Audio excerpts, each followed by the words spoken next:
It started with a dare. We were a group of 4 college roommates, me, Jake, Sophie, Emily, and Claire. We just moved into a rented old Victorian house off campus. Tall ceilings, wood floors, creaky stairs. The perfect place for horror stories. On our first weekend together, we made tea, lit candles, and told urban legends. That's when Sophie brought it up. My grandmother used to say, if a girl brushes her hair 100 times in one night, at midnight, in front of a mirror, something answers back. Claire rolled her eyes. Emily asked, answers back how? The mirror shows what you'll become, or what takes your place. We all laughed. We thought it was just a spooky bedtime tale. But Sophie didn't laugh. The next night, Sophie brought out an old silver brush. She'd found it in one of the antique drawers upstairs. The brush was heavy, with black bristles and an engraving, XIX. I'm going to try it, she smiled. Tonight.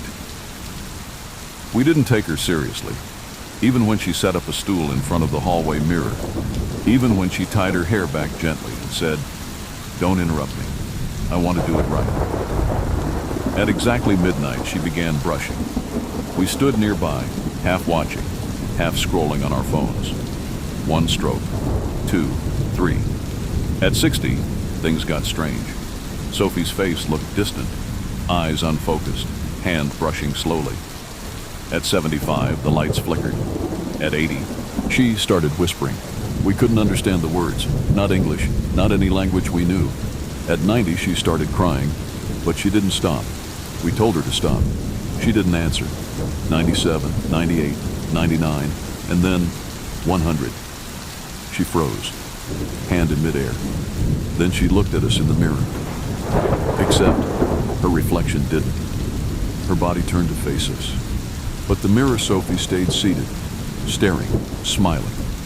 Then Sophie collapsed, fell straight to the floor, unconscious. We rushed over, shaking her, yelling her name. Her eyes finally opened. But something was wrong. She didn't blink, didn't respond, just whispered slowly, I am where she was. We called 911. They took her to the hospital. The doctors said she was physically fine. But mentally? It's like she's gone, one nurse said. No response to light, no emotion. She's not there. She never came back. Not to the house, not to herself. Emily went home. Claire moved to her boyfriend's place. I stayed behind to pack up. That's when I noticed something. The mirror. There were fingerprints on the inside of the glass, long, trailing down, and in the bottom corner, a message, written backward. 99 is safe, 100 is mine. I tried to throw the mirror out, but it wouldn't break. Even when I smashed it with a hammer, no cracks. I threw it in the woods. 2 days later, it was back on the wall, hanging perfectly, like it had never moved. I started having dreams. Sophie brushing her hair, whispering numbers. But her skin was pale, her mouth never moved. The voice came from the mirror, and behind her, something watched. A tall, thin shadow with long hair and no face. A week later, I got a letter. No return address. Inside was a black and white photo of Sophie, sitting in a mirror room, hair covering her face, and scrawled on the back in ink, only the last brush matters. I went to the hospital. Sophie's eyes were open, but this time she looked at me, only for a second, and she smiled, the same smile from the mirror. I don't own mirrors anymore, not even in the bathroom, but sometimes I catch my reflection in windows or phone screens, and I see her behind me, brushing, smiling, waiting. So if someone ever tells you it's just a game, a fun little ritual, tell them this: never brush your hair 100 times in front of a mirror, because that last stroke isn't yours. It belongs to something else. And once it takes you, it never gives you back. I first heard about the mirror ritual in an online thread titled Sleep dares that should never be done. It was full of jokes, creepypasta, and late-night boredom. But one post stuck out. Before bed, knock on your mirror 3 times. Whisper your full name, then sleep facing the wall. If you do this, he comes. It had 0 upvotes. 1 comment. Don't. I did. He hasn't left. I showed it to my roommate Chris. We laughed. He dared me to try it. I said yes. That night, I waited until Chris fell asleep. Went to the bathroom. Looked in the mirror. It was late, around 2:30 a.m. I felt dumb. Still, I did it. Knock, knock, knock. Soft, hollow. Then I whispered, Ethan Monroe, my full name. And nothing happened. No lights flickered, no shadows. I turned, walked out, and went to sleep facing the wall, just like the thread said. At 3:03 a.m., I woke up. No sound, no movement. Just this cold feeling across my spine. I turned to look at the mirror across the room, and I swear, it was fogged up, but only in the center, like someone had breathed on it. I stared for a while, then turned away, heart racing. The next night, the mirror was clear. I told Chris what I did. He called me an idiot. We moved on, until things started going missing. Little things. My toothbrush, my charger, one of my socks. I found all of them the next day, lined up neatly on the bathroom sink, right below the mirror. One night I forgot and fell asleep facing the mirror. At 3:00 a.m., I woke up coughing. Something was in my mouth. I rushed to the sink, spit it out. A strand of hair. Black. Wet. Not mine. Chris was out of town. I locked the bathroom door that night, but that didn't stop him. The next day, the mirror had handprints, not like mine. Too long, too thin. One of them looked backward, like from the inside, and scrawled near the bottom, "Face the wall, Ethan." I stopped sleeping, left the lights on all night, but every time I blinked for too long, I felt something shift. And every time I looked up, the mirror seemed closer, not physically, but visually, like it was pulling my focus more and more. I tried removing it. I unscrewed the bolts. Mirror wouldn't budge. I covered it with a blanket. Next morning, the blanket was in the trash. I even smashed it with a hammer. Nothing happened. Just a soft thud. No crack. Like hitting flesh. Chris came back. I begged him to sleep in my room. He agreed, half joking, but willing. That night, we both faced the wall. He fell asleep. I didn't. At 3:00 a.m. sharp, I heard the knocking. Knock, knock, knock, from inside the mirror. I turned my head, slowly, and saw him, half in, half out, tall, pale, with hollow eye sockets. No mouth, just a long, stitched seam where lips should be. He raised a hand and knocked again. Knocked, this time, on the wall, not the mirror, behind me. I screamed. Chris jumped up. Lights flicked on. He saw the handprint on the wall. Thin, wet, still dripping. We moved out the next day. I don't live with mirrors anymore. No bathroom mirror, no car mirror, not even my phone's front camera. But it doesn't matter, because sometimes I still hear it. Every night. At 3:03 a.m., knock, knock, knock. On the wall beside my bed. And when I forget and turn to look, I see my own reflection, blinking late, moving slow, and smiling when I'm not. So if you ever feel curious, if you're ever tempted to try a silly mirror dare at 2 a.m., don't knock. Don't whisper your name. And above all, don't sleep facing the mirror, because when he comes, he doesn't leave. He waits. He learns your face. And someday, he'll be the one looking back. When I was 8, I moved in with my grandma. My parents had died in a car crash, and I didn't have anywhere else to go. Grandma's house was old, quiet, and smelled like cinnamon and dust. It stood at the edge of a sleepy town, surrounded by tall trees that always whispered. She made me feel safe. Every night before bed, she'd sit beside me, hold my hand, and say the same bedtime prayer. Sleep in peace and stay unseen. Shadows pass, but light stays clean. Do not speak and do not roam. Keep your soul inside your home. I thought it was just a sweet old poem, something she made up. I was wrong. Years passed. I got older. By the time I was 17, I'd forgotten about the prayer. Grandma had gotten slower. Her memory faded in and out. But one night I heard her whispering it again, standing by her window, looking into the woods. Same words, same rhythm. Except this time, she sounded scared. "Grandma?" I asked. "What are you praying for?" She didn't answer, just turned around and said, "You must never forget the words, not even once." I nodded, but I didn't say it with her that night. I was too tired, too old for bedtime rhymes. I went to sleep. At 3:12 a.m. I woke up cold. The room was dark, too dark. Even with the nightlight on, I couldn't see my hands. And then I heard it, a soft scraping sound, like fingernails on the floor, coming closer. I sat up. "Grandma?" I called. No answer. The scraping stopped. Then a soft voice whispered from the corner of the room, "You didn't say the words." I froze. My body refused to move.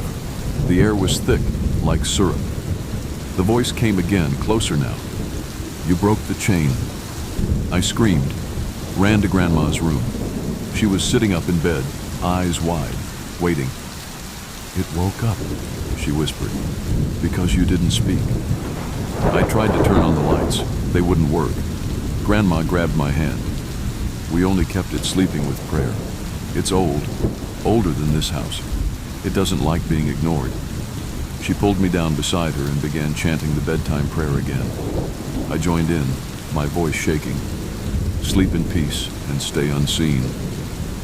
As we spoke, I heard movement in the hallway. Something heavy, something crawling. We kept praying. Shadows pass, but light stays clean.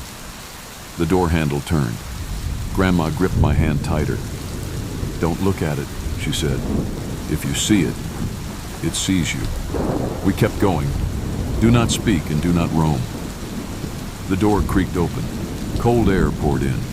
Something tall stood at the threshold. I shut my eyes. Tears burned down my cheeks. "Keep your soul inside your home." And then, silence. No footsteps. No air. Just peace. The lights came back on. The door was shut. Grandma's hands were shaking. She looked 10 years older in that moment. The next morning we didn't talk much. But that night, I said the prayer with her. And every night after that, even when she passed away 2 years later. Now I live alone, but I still say it, every night. Because one time I forgot, and I still hear it sometimes, scraping on the floor, breathing behind the walls. And I know it's waiting. Not for me to sleep, not for me to dream, but for me to forget the words. So please, if you ever find an old rhyme passed down through your family, if the elders say it every night, say it with them. Because some prayers don't protect you from dreams. They protect you from things that dream of you. When I first moved into my apartment, I loved everything about it. The creaky floors, the vintage bathroom tiles, the sunlight in the kitchen. The rent was cheap, too good to be true. 1 bedroom, 2nd floor, in an old building downtown. The only thing I didn't like was the bedroom closet. It was tall, narrow, deeper than it should have been. The door didn't shut right. It always hung open a couple of inches, like it wanted to breathe. So I made it a habit to always close it before bed, every single night. Until the night I forgot. I had a rough day at work. Got home, took a shower, ate leftovers, and collapsed into bed. I didn't notice the closet door. Didn't check if it was shut. Didn't hear the faint creak. When it opened just a little bit more. At 3:07 a.m. I woke up. Not to a sound, not to a dream. Just woke up. And I saw her. She was standing halfway out of the closet. Long black hair, pale face, no eyes, just skin where they should be. She was tilting her head slowly, like she was trying to listen. I didn't move.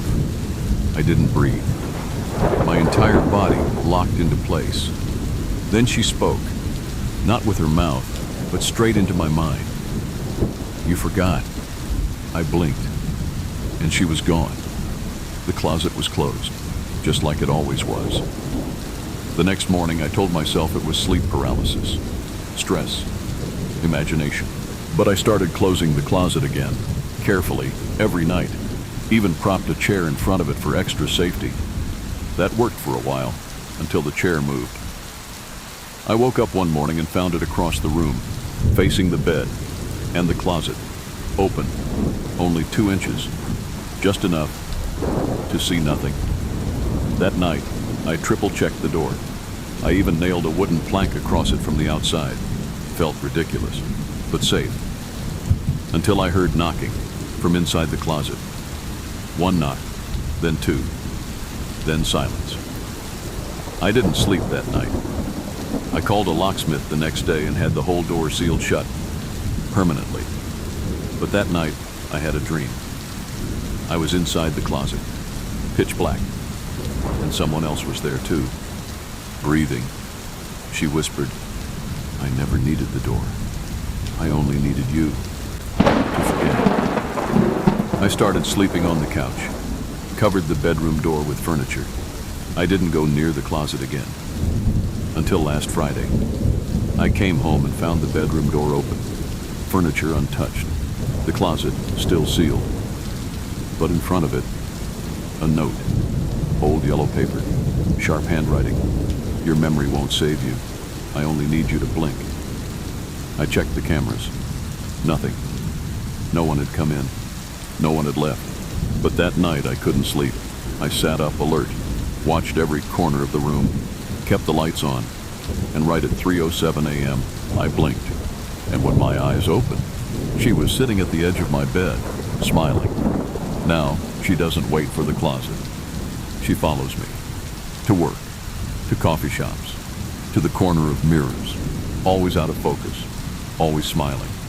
And every night she whispers, "You forgot." And now, I remember. I left the apartment.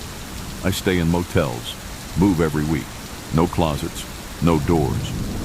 But it doesn't matter, because one night I'll be too tired. I'll forget again, or blink, or sleep with my back turned. And when I do, she'll come all the way out. Not just from a closet, but from the part of me that still thinks it's just a story.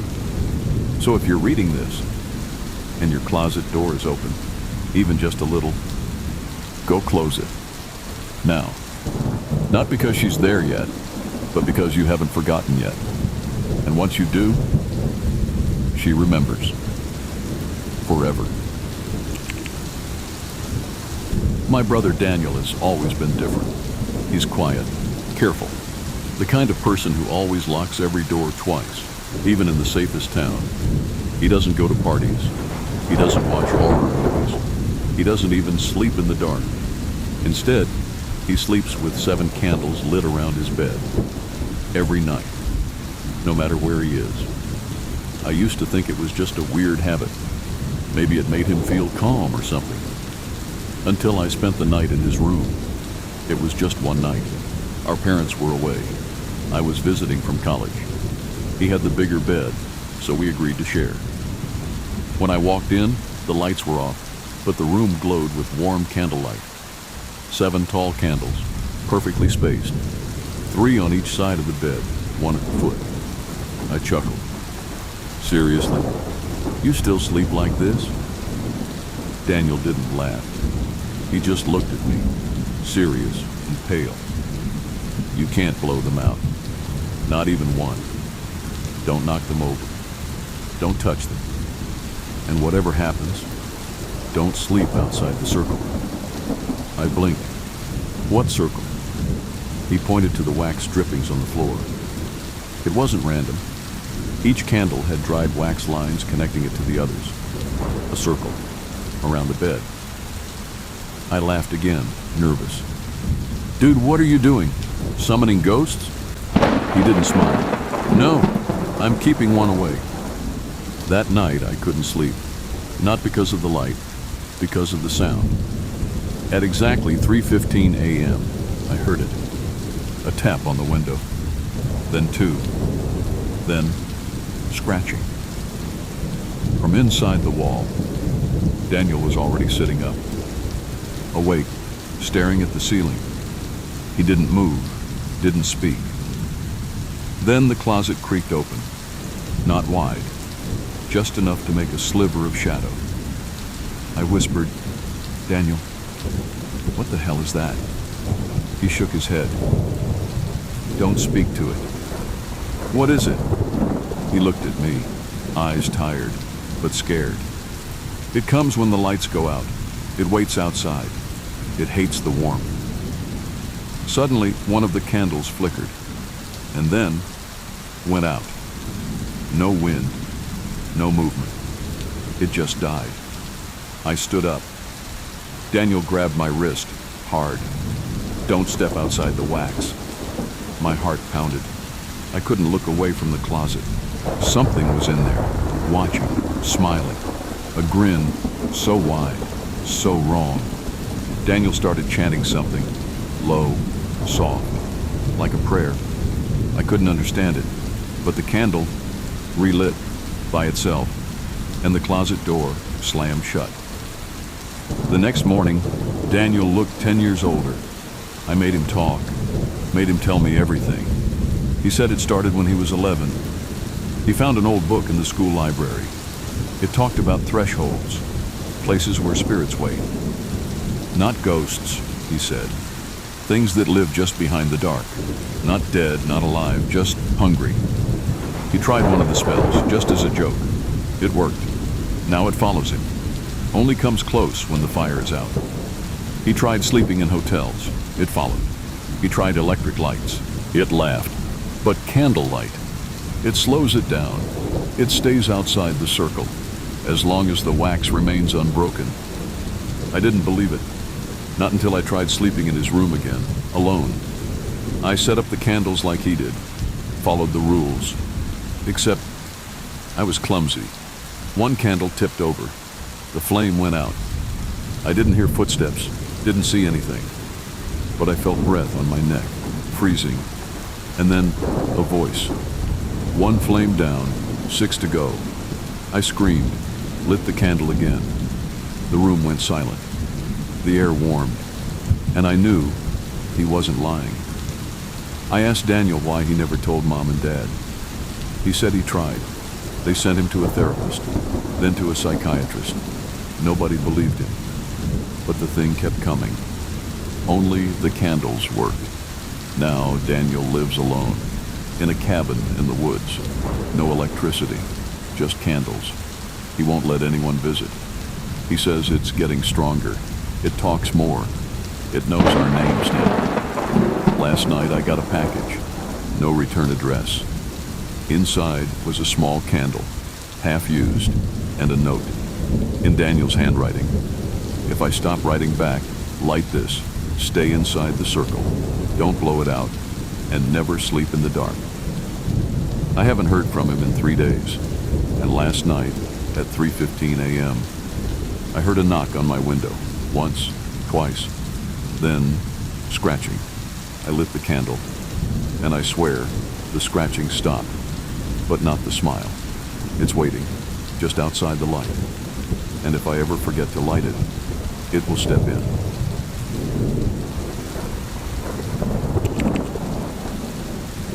It started with a bell, just one soft ding. at exactly 3 a.m. every night. It was never loud, never rushed. Just one clear ring, like a school bell heard from far away. At first, I thought I was dreaming. I had just moved into my new apartment. Top floor, quiet neighbors, perfect for late-night writing. The building was old.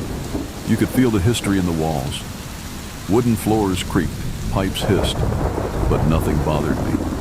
Until I started waking up at 3 a.m., not from a nightmare, not from light, from that one sound, ding, like a handbell, always just once.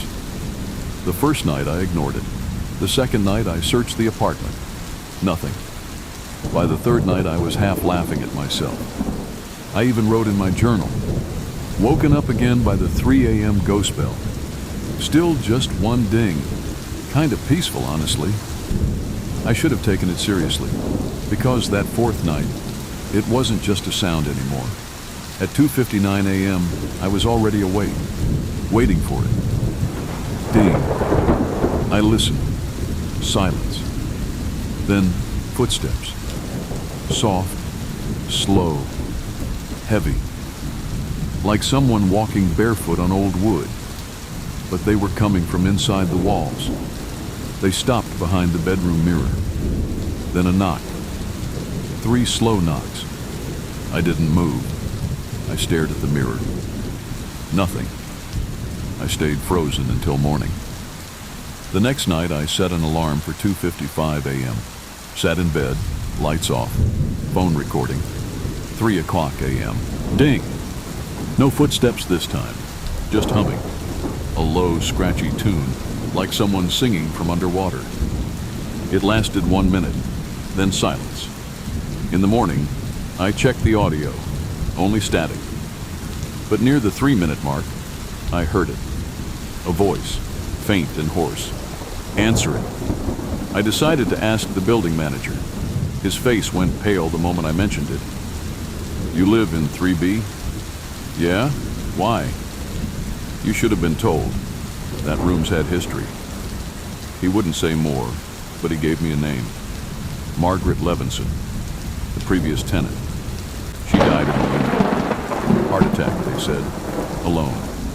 Found days later. But the weird part? She had nailed the bedroom mirror to the wall, from the outside. I pried it loose that night. Behind it, scratches. Hundreds of them. As if someone had clawed the wall with fingernails. Desperate to get out. And in the center of the scratched space, a handbell. Old. Rusted. Still warm to the touch. I threw it out. Tossed it in the dumpster. That night, I didn't hear anything. No bell, no humming. I thought I was free. Until 3 a.m. the next night. I was mid-sleep when I heard it. Not the bell, but the voice. Right next to my bed. You ignored me. I opened my eyes, and there she was. Standing in the corner of the room. Old, thin, face blurry, wearing a nurse's gown soaked in black stains, holding the same bell in her right hand. She didn't move, didn't speak again, just rang it. Ding! I screamed. The lights exploded, glass shattered. I don't remember how I got outside. I checked the dumpster in the morning. The bell was gone. So was the mirror. And inside my apartment, the walls were clean. No scratches. Like nothing had ever happened. I moved out that day. Didn't tell anyone. Didn't take anything but my wallet and phone. That was a year ago. And I've been safe. Until last night. I was staying in a hotel. Alarm went off accidentally at 3 a.m. I turned to shut it off. And there, on the nightstand, the handbell. Perfectly polished. Sitting silently. But when I touched it, it rang. Ding. I didn't sleep again. I left the hotel. Burned the clothes I wore. But tonight, I know it'll come back. Because I ignored it once. And now, it wants my attention. So if you ever hear a bell at 3 a.m., not twice, not 3 times, just once, do not ignore it. Because the first time is a warning, The second time is an invitation. And the third time, it won't be the bell that wakes you. It'll be her. When I was a kid, my mom hung a dream catcher above my bed. It was round, woven with white string, and decorated with blue beads and feathers. She said it would catch bad dreams and protect me while I slept. Nightmares get stuck in the web, she told me, and disappear with the morning light. I believed her. And for years, I never had a single nightmare. Until last month, when I woke up screaming. It started small, a dream about someone watching me from the hallway. I couldn't see their face, just a shadow with long, bony fingers. I sat up in bed, sweating, gasping. The dream catcher swung gently above me. I got up, turned on the light, and saw something that made my stomach twist.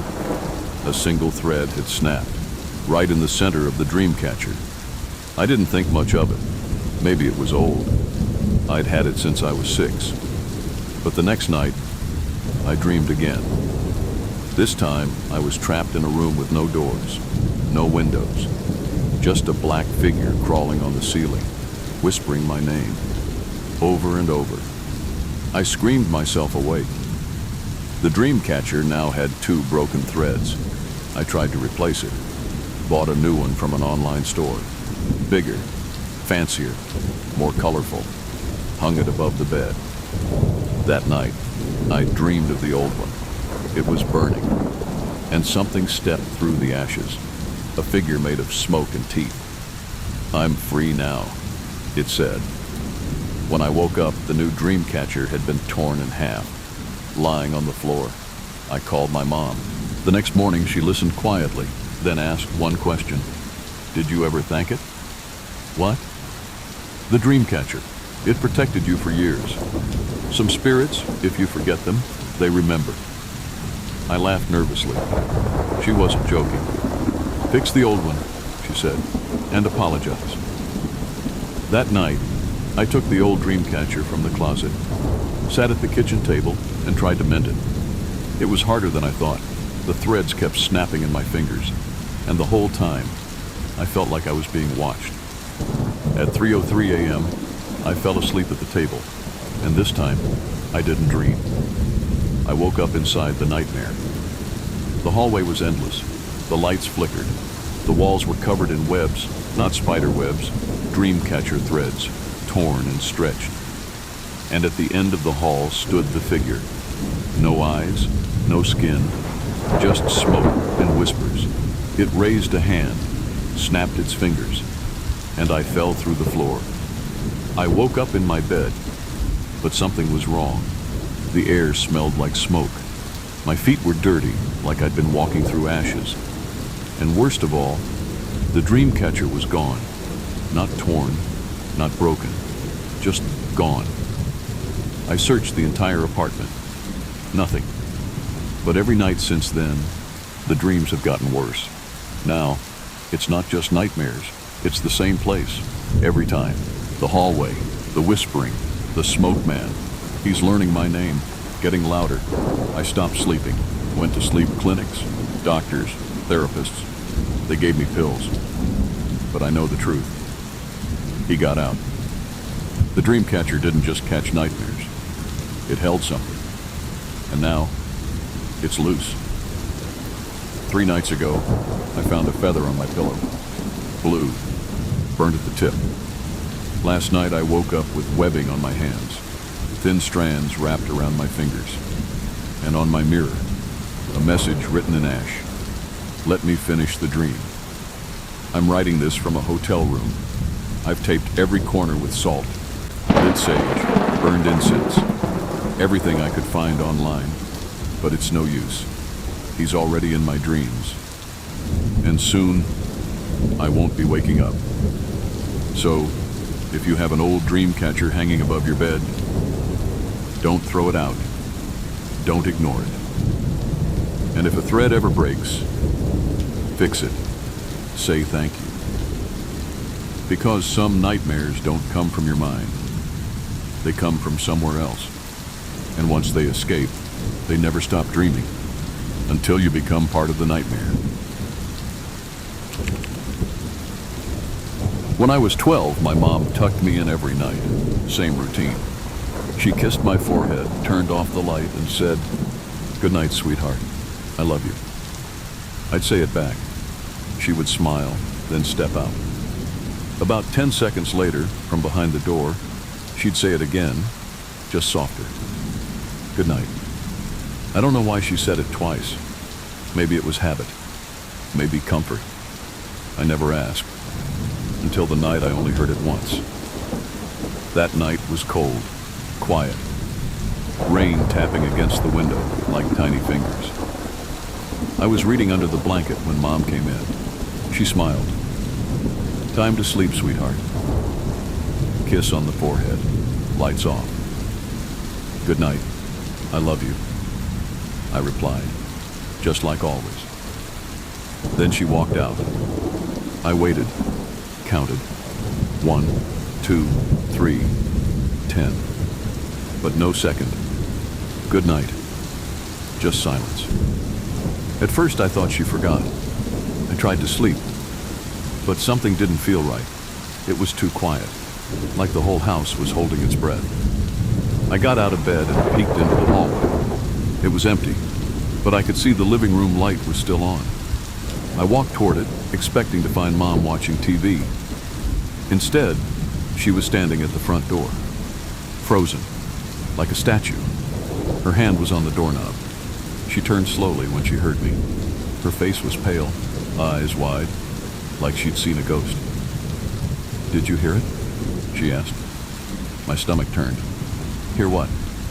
She stepped away from the door and knelt beside me. Her hands were shaking. "I said good night twice, like always. Didn't you hear the second one?" "No," I whispered. "Only once." Her lips pressed tight. Then she said something I'll never forget. "That means it's not me anymore." She stood quickly, locked the front door, then the windows, every one, turned off all lights. "Back to your room," she said. "Now." I was scared, but I obeyed. She followed me in and lit a candle. "If anyone comes in here," she said, "and says goodnight, ask them what your middle name is." "Why?" "Because the real me will know it. And the other one won't." I didn't sleep that night. Neither did she. She sat in a chair by the door, candle burning low, watching. Nothing happened. Until the next night. It was 11:52 p.m. Mom tucked me in again. Kiss on the forehead. "Good night, sweetheart. I love you," I replied. She walked out. I counted. 1, 2, 3. And then I heard it. "Good night." But it was too soon. Only 4 seconds had passed, and it came from inside the room. I turned toward the voice. There, standing by the closet, was my mother, smiling. But her smile was wrong. Too wide. Her head tilted just a bit too far. "Good night," she repeated. I stayed silent. My heart pounded so hard I felt sick. "Aren't you going to say it back?" she asked. My voice cracked. "What's my middle name?" She paused, then smiled even wider. "Give me a hug?" No, the smile vanished. Her head twitched. "What?" "My middle name," I said louder. "What is it?" She stepped closer. "Don't be silly. Come give it," I screamed. The real Mom burst in, holding a knife. The other one turned and vanished. Not ran, not walked. Vanished. After that, we never said goodnight the same way. No more second whisper. No more hallway routine. Just one kiss, one light off, and a firm lock on the door. Now I'm grown. Mom passed away 2 years ago. And last week, I moved back into that old house. For the first time in years, I slept in my childhood room. And last night, as I turned off the light, I heard it.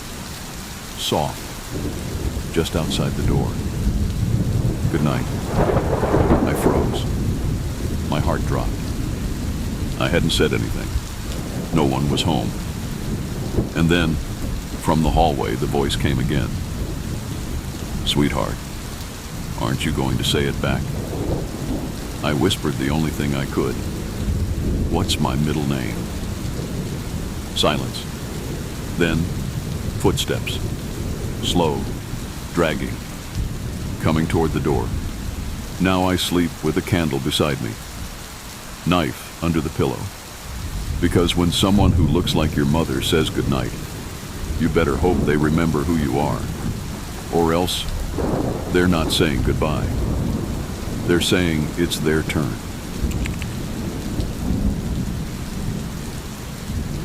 I never believed in rituals. Not really. I always thought they were just old traditions to make people feel in control. That changed the night I skipped the salt. My cousin Layla gave me the ritual. She called it the Salt Circle Sleep Rite. "It's not magic," she said. "It's protection, ancient. You won't understand until it works, or until you forget it." She smiled when she said that. I laughed it off, but she looked serious after. "Promise me, never skip it, not even once, especially not on the third night." That part confused me. Third night? Yes, that's when it notices. I thought she was just messing with me, but she wasn't. The instructions were simple. Draw a circle of salt around your bed before midnight. Leave a small break at the foot of the bed, just an inch.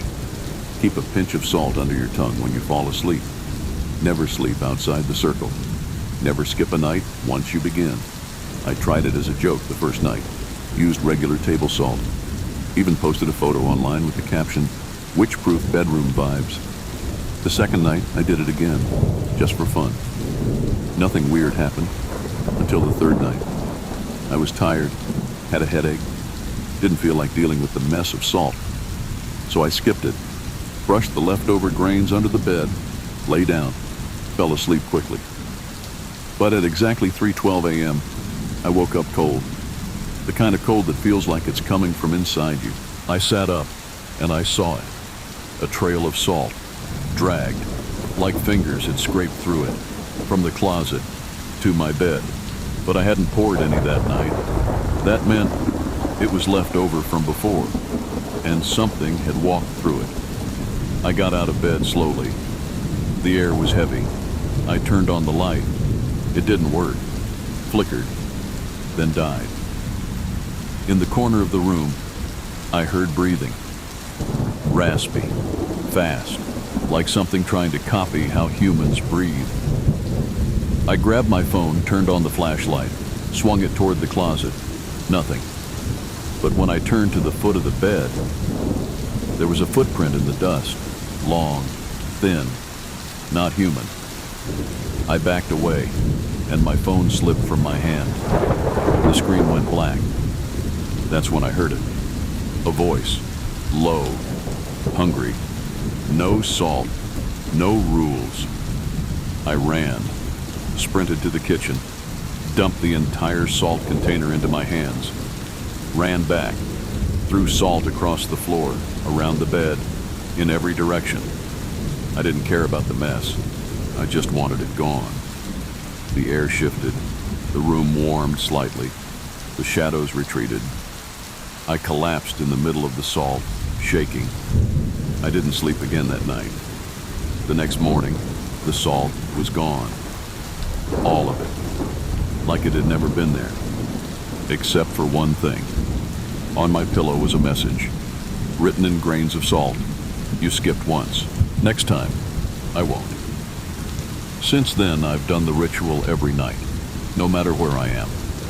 I keep a packet of salt in my wallet, in my car, my coat, just in case. But 2 days ago, I ran out. Genuinely forgot to buy more. It's been 3 nights now, and tonight, I don't have enough for a full circle. I feel it watching, waiting, breathing behind the wall.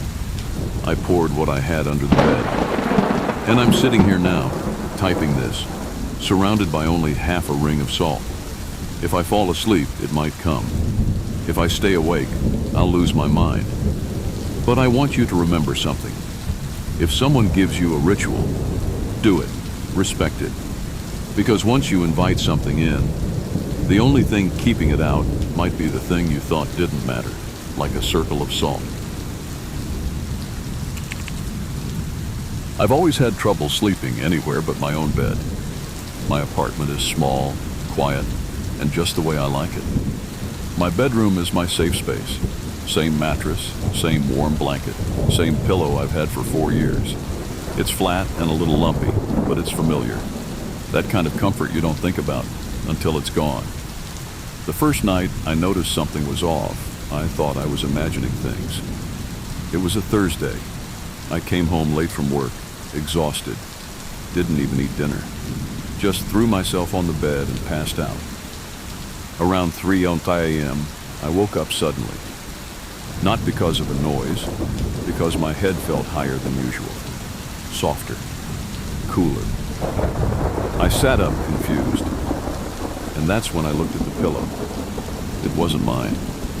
This pillow was new, fluffy, clean white. No stains, no indent. It smelled faintly like lavender. I frowned. My pillow has a small brown coffee stain on the left corner. I always sleep with that side facing up. I pulled off the case. No stain. I checked the tag. Brand new. I live alone. No one has a key. No one visits unannounced. So how did my pillow get replaced? I tried to rationalize it. Maybe I changed it and forgot. Maybe I was half asleep. But in the back of my mind, something didn't feel right. Still, I was too tired to care. I slept on it. The next night, it happened again. Same soft pillow, same lavender smell. This time, I placed it beside the bed before I went to sleep and used my old pillow instead, the real one with the stain. At 3:12 a.m., I woke up with my head on the new pillow, and the old one was gone. I jumped up, turned on all the lights, checked under the bed, the closet, the kitchen. Nowhere. It had vanished. I called my landlord the next morning, asked if someone had come in. He laughed. "No one has your keys, bud. That's impossible." He offered to change the locks just in case. I agreed. But that night, the new pillow was already on the bed again. This time I didn't sleep. I stayed up with the lights on, holding a baseball bat like an idiot. Nothing happened. But just before sunrise, I blinked for what felt like 1 second, and when I opened my eyes, the old pillow was back. Now I was officially scared. I set up my phone to record a time-lapse video during the night. I wanted proof. I wanted to catch someone or something in the act. I went to sleep with the old pillow, woke up at 3 a.m. again, same new pillow under my head. I checked the footage, watched myself tossing and turning, then sitting up, staring straight ahead, reaching over, lifting the pillow, and placing it on the floor, then pulling the new one from under the bed, lying back down, all while my eyes were still closed. I'd sleepwalked, except I never sleepwalked, ever, and I never bought that pillow. The next few nights got worse. I started having dreams, not normal dreams. I was lying in bed, but the room was darker. Walls were gray, air was cold, no windows. Someone or something was sleeping beside me. It would whisper things I couldn't understand, but one word kept repeating: exchange. I started waking up with things missing: my slippers, my toothbrush, a pair of socks. Each time, something new was left behind. A sweater I'd never owned, a toothbrush with black bristles, socks stitched with symbols I'd never seen. I packed a bag, tried to leave the apartment. The door wouldn't open. It was unlocked, but something invisible pressed it shut. The lights began to flicker, and the pillow on the bed, it was glowing. Soft, white light, like moonlight through fog. Then the whispering returned. Sleep again. Exchange complete. I blacked out. Woke up in the morning. Door was open. Everything looked normal, except for one thing. In the mirror, my reflection was slightly wrong. The part in my hair was reversed. My scar was gone, and my eyes, they weren't quite the same color. Now, I'm not sure if I ever left the bed. I don't know if I'm me anymore. Every night, the pillow returns. Sometimes it hums softly. Sometimes I dream of a world with no sky, where people trade faces, where sleep is currency. So if you ever wake up with a pillow that isn't yours, don't sleep on it. Don't touch it. And for the love of everything, don't let it get under your head. Because once you sleep on the wrong pillow, you might never truly wake up again.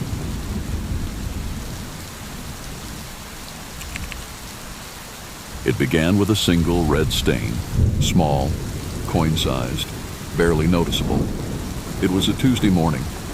I pulled back the blanket and froze. A dot of blood right in the center of the sheet. Not fresh, not wet, just there. I checked myself. No cuts, no nosebleeds. Brushed it off. Washed the sheet. Didn't think much of it until the next Tuesday. This time the stain was bigger. 3 drops, 1 on the pillow, 2 near the edge. Still no wounds. No reason. I joked to my roommate Sarah, maybe I'm killing mosquitoes in my sleep. She laughed, but by the 3rd week it wasn't funny anymore. That Tuesday, I woke up to a handprint in blood. A full handprint on the fitted sheet, right where my side of the bed was. Smudged, fingers long, too long. I checked everywhere. No blood on my hands, no blood on Sarah, no blood anywhere else. We changed the sheets again, burned the old ones this time. Sarah started sleeping in the living room after that. I didn't blame her. The room felt wrong, cold, even with the heater on. And at night, the shadows seemed darker than usual, heavy, like someone else was watching. On the 4th Tuesday, I didn't sleep. Stayed awake all night, lights on, holding a camera. 3 o'clock a.m. Nothing. 4:17 a.m. I blinked, just once. When I looked back at the bed, there it was. The stain. Bigger. Still forming. Not splashed. Not dropped. Rising up through the fabric. Like the mattress itself was bleeding. I screamed, took pictures, called Sarah. She came running. When she saw the stain, she turned pale. Then she said something strange. "It's back, isn't it?" "What do you mean, back?" She hesitated, then confessed. This happened to the last tenant too, the girl before me. Apartment history said she vanished, but that wasn't true. She showed me an old photo she had saved from the property site. A girl named Chloe. Small, quiet, lived alone. She'd slept in my room, in my bed. Sarah didn't want to tell me earlier, afraid I'd leave. But Chloe had complained of blood on the sheets every Tuesday. And one day, she just stopped answering her phone. The room was found empty. The bed was clean. But her photo was tucked under the pillow, with one word written on the back. Help. I tried sleeping in a hotel the next Monday night. No stains, no issues. But the moment I returned home Tuesday morning, the entire bed was soaked. Not drops, soaked. Blood dripping down the sides, pooling on the floor. I ran. Called the police. They came, searched everything. Found nothing. Except under the bed, a tiny, old bone. Human-sized, finger-length. And a shard of mirror with a face scratched into it. A mouth wide open. Screaming. They told me it was probably a leftover from the previous tenant. They dismissed the blood as rust stains. I moved out that week. Thought it was over. Until last Tuesday. I stayed with my aunt. Different house, different bed. But at 3 o'clock a.m., I woke up sweating. Checked the sheet. One red dot in the exact center. Now it's spreading. Not just Tuesdays. I've seen blood on napkins, towels, even the car seat. Only when I'm near. I think I'm carrying something with me. Something Chloe left behind. Something that needs a bed to grow and a body to stay with. If you ever see blood on your sheets, not once, Not random, but every Tuesday without reason, please. Don't ignore it. Don't try to sleep through it. Because it's not coming from you. It's coming from what's under you. And one Tuesday, it might be your last.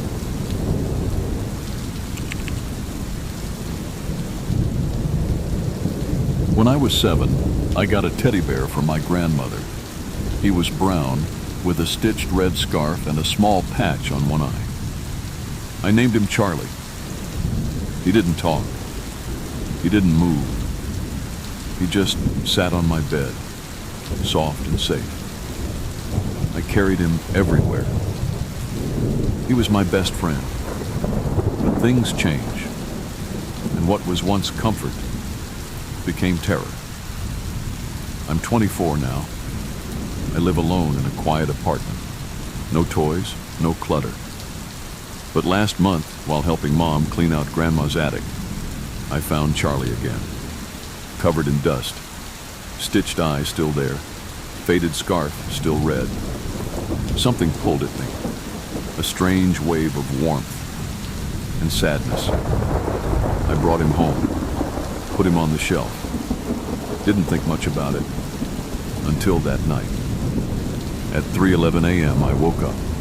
The apartment was silent, except for one thing, a small voice coming from across the room. Jason. My heart froze. That's my name. I sat up, confused. Maybe it was a dream. Maybe I left the TV on. But the voice came again, whispering, Jason, I missed you. I turned on the light. The room was empty, except for Charlie, sitting on the shelf, facing my bed, smiling. I laughed it off in the morning. Maybe I was dreaming. Maybe stress, work, lack of sleep. I didn't want to believe a stuffed animal had spoken until the next night. This time I placed Charlie in a drawer before bed, closed it tight. I even put a heavy book on top. Still, at exactly 3:11 a.m., Jason. The voice was louder now, coming from the drawer. Why did you lock me up? I thought we were friends. I didn't sleep again that night. The next day, I threw Charlie in the trash. It felt awful, like tossing away part of my childhood. But I had to. I needed peace. That night, I slept early. No noise, no voice, just silence. Until morning, when I opened my eyes and saw Charlie. Back on the shelf, same smile, same scarf. His stitched eye pointed right at me. I ran to the dumpster, empty. Checked the cameras. They showed me leaving the apartment with a trash bag and returning alone. Nothing in my hands. No one else entered. I tried everything. Locked him in a box. Burned sage. Even called a local priest. He looked at the bear once, then refused to bless it. Said he felt a presence. Told me not to sleep in that room again. But it was my apartment, my bed. Where else could I go?